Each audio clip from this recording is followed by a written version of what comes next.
Rice. Night కూడా అందరూ tiffin తీసుకుంటారు, కానీ శ్రీనివాస్ గారు మాత్రం ఎప్పుడు నైట్ కూడా రైసే తీసుకుంటారు. నైట్ కూడా కర్రీస్, రైస్, ఇంకా రసం, పప్పు అలా. ఈ గ్యాప్ లో శ్రీనివాస్ గారికి ఇష్టమైన ఒక మంచి పాట మీకోసం పాడతాం. తమ్ముడు ఏం పాట? అందరూ శ్రీనివాస్ గారికి ఇష్టమైన పాట పాడమని అడుగుతున్నారు. శ్రీనివాస్ గారికి యాక్చువల్ గా క్లాసికల్ సాంగ్స్ అంటే చాలా ఇష్టం.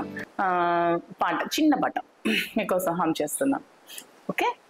లాలి లాలి అనురాగం సాగుతుంటే ఎవరు నిదురపోరే, చిన్న మోదా మరే చిన్ని ప్రాయం. ఓకేనా? చిన్న పాట మీకోసం హమ్ చేస్తాం. ఇంకా లంచ్, డైరెక్ట్ గా లంచ్ లో తనకి డైలీ 2 వెరైటీస్ ఆఫ్ కర్రీస్ ఉండాలి, వెజ్ కర్రీస్ అండ్ పప్పు ఆర్ సాంబార్. రైస్. నైట్ కూడా అందరూ టిఫిన్ తీసుకుంటారు, కానీ శ్రీనివాస్ గారు మాత్రం ఎప్పుడు నైట్ కూడా రైసే తీసుకుంటారు. నైట్ కూడా కర్రీస్, రైస్, ఇంకా రసం, పప్పు అలా. సాంబార్ రెడీ. ఉప్పు కారం చూసుకోండి, సరిపోయిన వాళ్ళు వాళ్ళకి తగ్గట్టు ఉప్పు కారాన్ని యాడ్ చేసుకోండి. ఈరోజు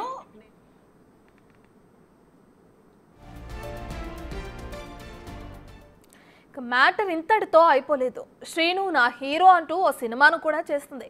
దువ్వాడ శ్రీనివాస్ను హీరోగా పెట్టి వాలంటీర్ అనే సినిమాను నిర్మించారు మాధురి. తన రాజాను నిజ జీవితంలో హీరోగా భావిస్తున్న మాధురి ఆ సినిమాలో ఆయన్నే హీరోగా నటింపచేశారు.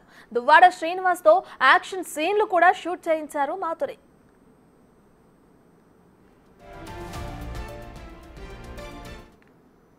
నేను నా రాజాకి, అదే దువ్వాడ శ్రీనివాస్ గారికి ఇష్టమైన సాంబార్ రెసిపీ మీకు చేసి చూపిస్తాను నా స్టైల్లో. ఓకేనా? శ్రీనివాస్ గారికి నేను చేసిన సాంబార్ అంటే చాలా ఇష్టం. యాక్చువల్లీ నేను చేసిన వంటలన్నీ ఇష్టమే, నేను వంటలు బాగానే చేస్తాను. ఏంటి ఇంత పెద్దగా అనుకుంటారా? మా ఇంట్లో చాలా మంది ఉంటారు భోజనం